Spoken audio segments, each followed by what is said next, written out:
enrollment requirements for international students in F1 and J1 status. This session is for public health students and staff and administrators who support those students. My name is Daisha Gower. I'm Director for International Students in the Office of International Services. And with me today is Nadia Rizvi, Senior Associate Director, and Linnea Tai, Senior International Services Advisor. Before we get started on the presentation, on the content of the presentation, I just want to go over a couple of items.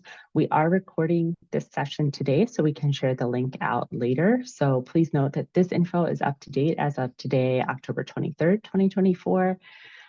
Also, there will be time for questions at the end. So we ask that you hold your questions until then in case we might answer them in the content of the presentation. But if not, you'll be welcome to type your questions into the Q&A function of the Zoom when we get to that portion. Also, I just wanted to mention that this session is specifically focused on enrollment requirements for individuals in F1 and J1 student status. And so we have not prepared content related to curricular practical training or academic training or optional practical training. We did get some pre-submitted questions about those items, and we will tell you towards the end of today's session how you can find information about workshops specifically dedicated to those topics. So let's get started. Next slide, please. So in this session, we're going to talk about full-time enrollment requirements for students in F1 and J1 status, including specifics about online enrollment. And we're also going to discuss program end dates for immigration purposes, and then cover general topics related to maintaining F1 and J1 status. Next slide, please. So first, we're going to talk about full-time enrollment requirements. So international students in F1 and J1 status have to enroll full-time in regular academic terms, which includes terms 1 through 4 for fall and spring. The minimum number of credits that you have to enroll in the School of Public Health to be full-time is 12 credits per term. Keep in mind, your academic program may require you, and probably does require, that you enroll in more than 12 credits per term.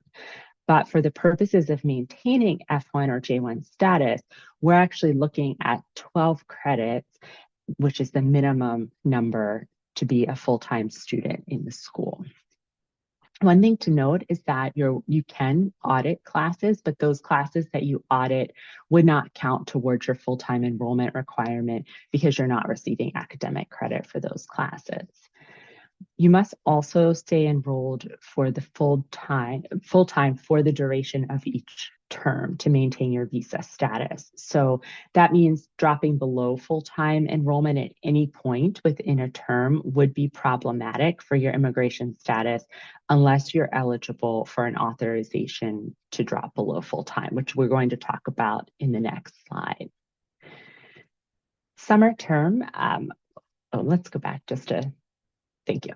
I just want to talk a little bit about summer term because in the School of Public Health, there are a lot of students that do have to enroll in that term. So while summer is normally considered an academic break, if you're in a program, like let's say a 2-year master's program, the summer between year 1 and year 2 is considered an academic break oftentimes. If your program starts in the summer or ends in the summer, then for immigration purposes, summer is not a break, and you would have to enroll full-time during those terms. Additionally, some programs may require students to enroll in summer between a year 1 and year 2. So you really want to make sure that you know what your academic program requirements are in that regard. And then if there are no requirements for enrollment in summer, then you would not have to enroll at all for your immigration status either. Next slide. So as I mentioned, there are some scenarios where you could drop below full-time. And when I say drop below full-time, I'm talking about less than 12 credits and still maintain your F1 or J1 status for that term. And that is through receiving an authorization from our office called a reduced course load, or RCL. So there are a couple circumstances that would allow you to be eligible for a reduced course load. One of those is for academic reasons.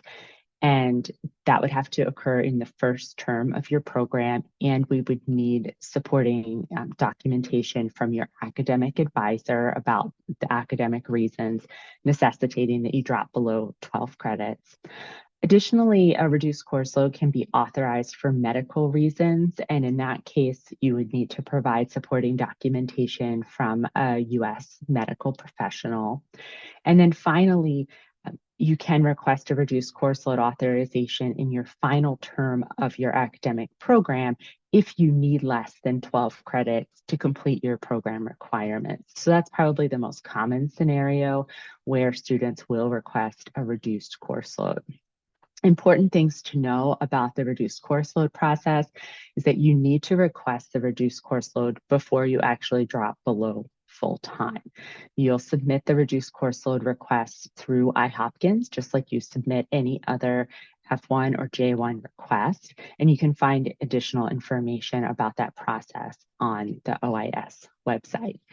In addition to receiving a reduced course load, or even if you're considering an F1 or J1 reduced course load, you also want to be talking about your plans with your academic department and make sure that what you are planning is also allowed from an academic perspective. And if it is allowed, also make sure that you're following whatever process is or getting the authorizations from the academic side as well as you prepare to reduce your course load. Next slide. Now we're going to talk about online enrollment. Next slide. So as a student in F1 or J1 status, you are allowed to take one online or hybrid course towards your full-time enrollment each term. So that means that out of 12 credits being the minimum required to be full-time in the school, you can take one online or hybrid course.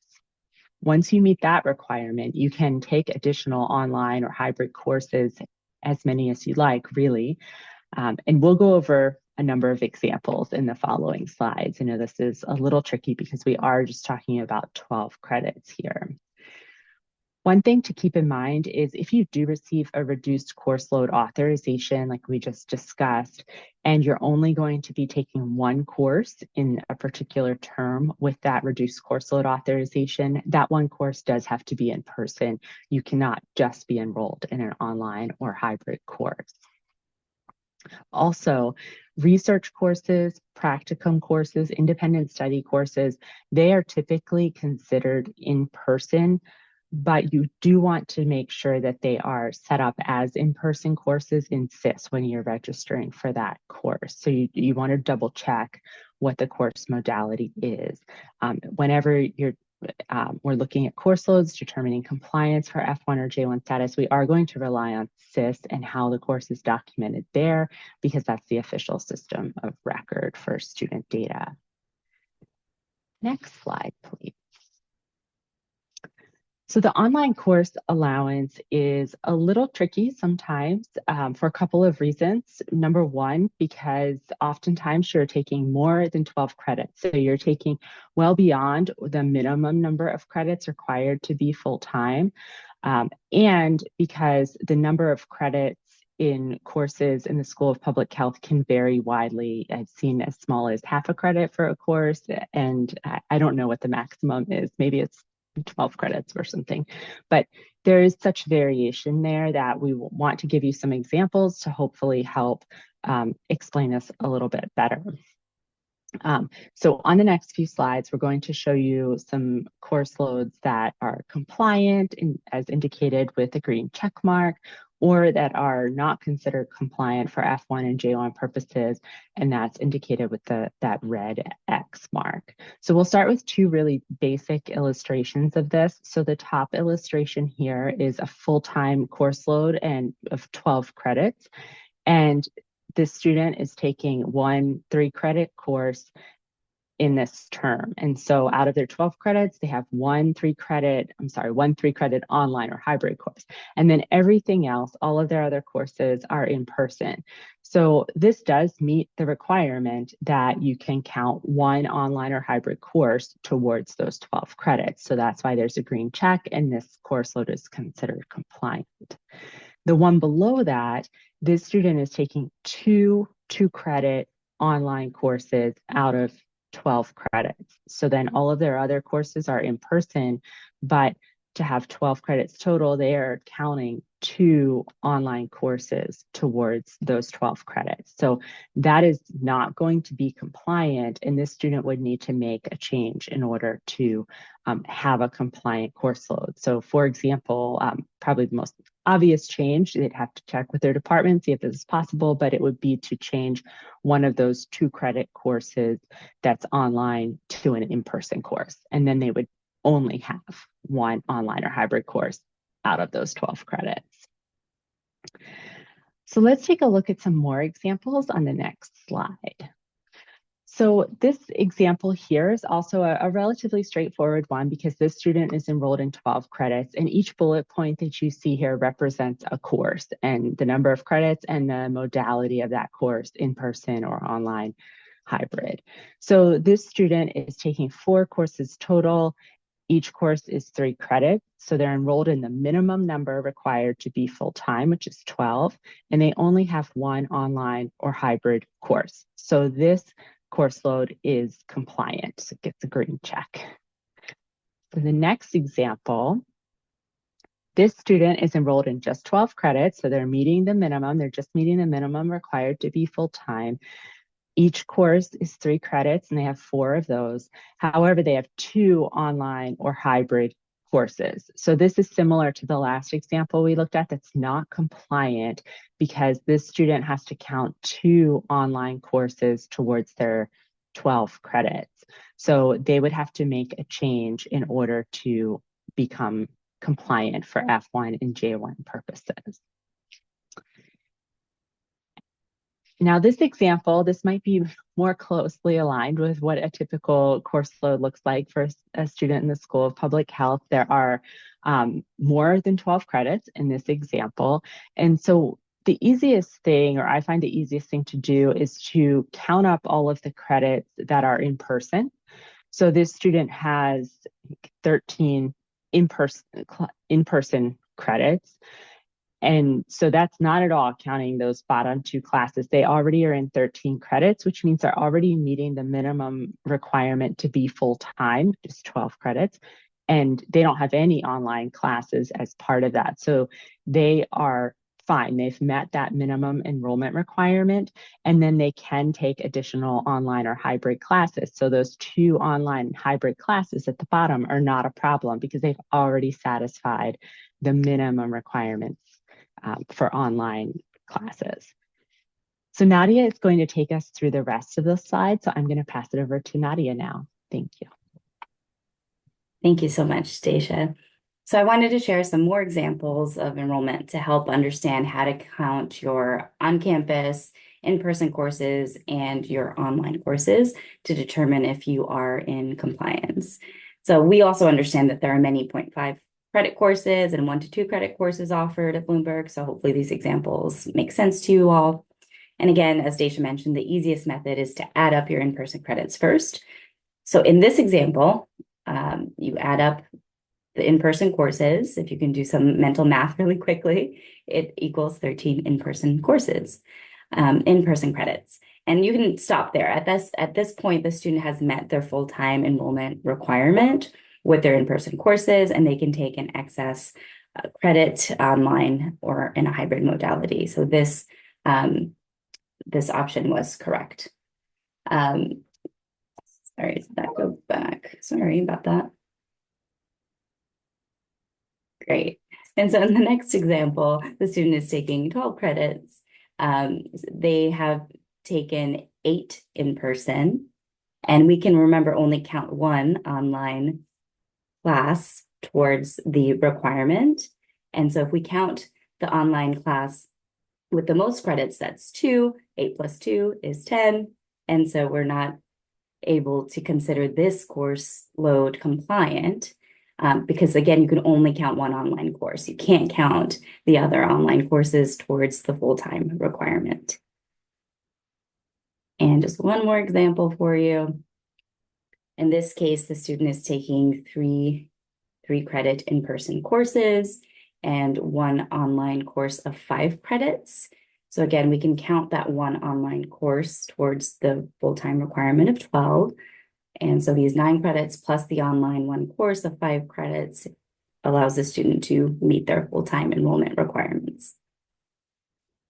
So I know we shared a lot of examples, and I wanted to share a case study with you now to test kind of your knowledge, to make sure that we're all on the same page and to make sure that we've explained this clearly to everybody.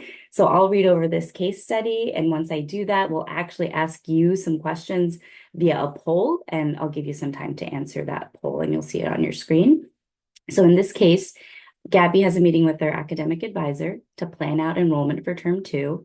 And Gabby prefers online courses and wants to take as many online courses as possible. So during their meeting, Gabby learns that they need to take at least 15 credits to stay on track to graduate. And 3 classes are offered online. And remember, in this example, as with all students at Bloomberg, 12 credits is the minimum required to be considered full-time. So how can Gabby arrange their enrollment to be compliant? So we'll launch a poll and we'll ask you what you think. And you should see that poll on your screen. I will give you a minute to think that through and answer that question.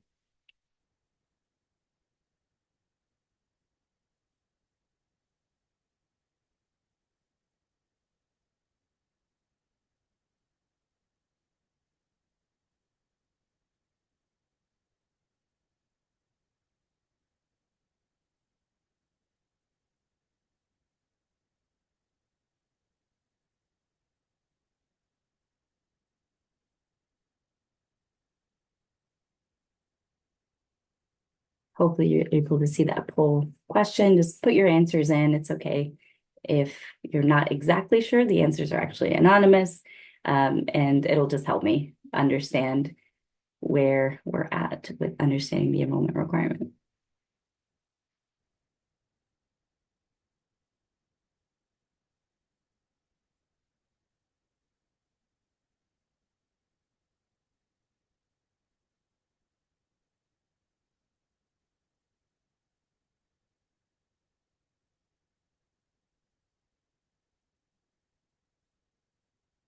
Okay, I can see that some of you are still answering.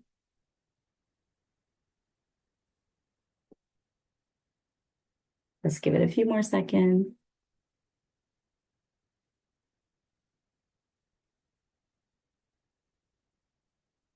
Great, thank you so much for participating. I think we can end the poll and then share the results and talk that through.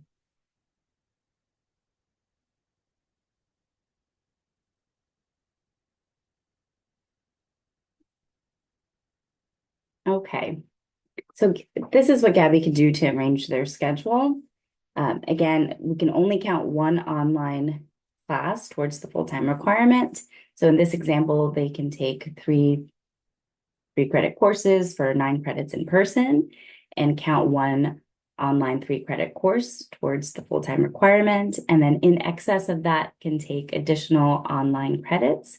Since they've already met the 12 credit requirement with a combination of in-person and one online course, then they can take their additional 3 credits online in excess of that. So hopefully that made sense for everybody. I appreciate those of you who participated in the poll. So I know we showed many examples to help illustrate enrollment requirements, but we're going to shift now into maintaining status and specifically understanding your I-20 dates and your I-20 end date. So you do need to keep in mind that your I-20 has an estimated end date on it. For example, it could look like this, where it ends May 31st of next year or May 31st of 2026. However, the actual end date of your program will be the last day of your classes or exams in your final term of enrollment. It's really important that you're making normal progress towards your program and that you're enrolling for every term, and that you're aware of what your I-20 or your DS 2019 end date is. So if you haven't looked at your I-20 since you entered the US, it's recommended that you take a look at it and make sure the information on your I-20 is still valid. And just be aware of what your end date is. If you need more time to complete your program, you would need to extend your I-20 before it expires. You'll need to request that extension in our system, iHopkins. And in the form, you have to describe the academic reason for why you need more time to complete your program. For example, if you have a few credits remaining of courses that you were unable to take, you would indicate that on the form. And the form requires approval from your academic advisor before OIS can review it or approve it. We recommend that you apply early, and you must apply before your I-20 expiration date. Your I-20 ends when you complete all your program requirements. And again, that's the last day of your enrollment, last day of classes or exams of your final semester that you're enrolled here at Hopkins.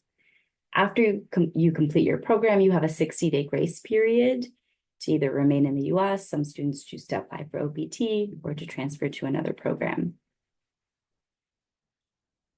And finally, I wanted to continue sharing additional examples about maintaining your immigration status. It is your responsibility to maintain your student visa status, and obviously OIS and your academic department can assist you as well. And so as a student, maintaining your status should be your responsibility, and that means tracking your enrollment and ensuring that you're making academic progress in your program. OIS will conduct reviews of your enrollment at certain points when authorizing you for benefits like CPT or OPT, and we're here to support you. If you're not sure, reach out to OIS for assistance. And it's OIS's role to educate you and advise you, and we do this via email advising. We also send newsletters every month with important reminders, as well as reminders at the start of the school year. We hold webinars. We have phone, video, and email advising available to you. OIS is also the office that will authorize you for RCL or other benefits like CPT or OPT. And it's also our job to report your status in the government system, status regarding your enrollment, employment, your program information, your program completion. So that's our role and responsibility regarding your status. And of course, it is so important to work with your academic department. They can help you identify what courses are appropriate for you that satisfy your degree requirements. And they can also help you understand what format or modality those courses are offered in, whether they're online, hybrid, or in person. Great. So I really appreciate everyone's time and attention. We are going to move into the Q&A section of our presentation shortly. But before we do that, we want to take some time to ask you to fill out our post-workshop poll.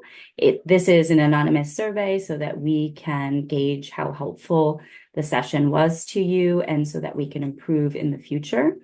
So I really do encourage everyone to participate. Again, the responses are anonymous. So please take a minute to do that. Once you've completed the survey, if you do have questions remaining, you can ask that question using the Q&A feature at the bottom of your webinar screen. And we'll do our best to answer as many questions as we can. Just keep in mind, we can't answer student-specific questions today. So if it's something really specific to your situation or your case, we might not be able to answer that.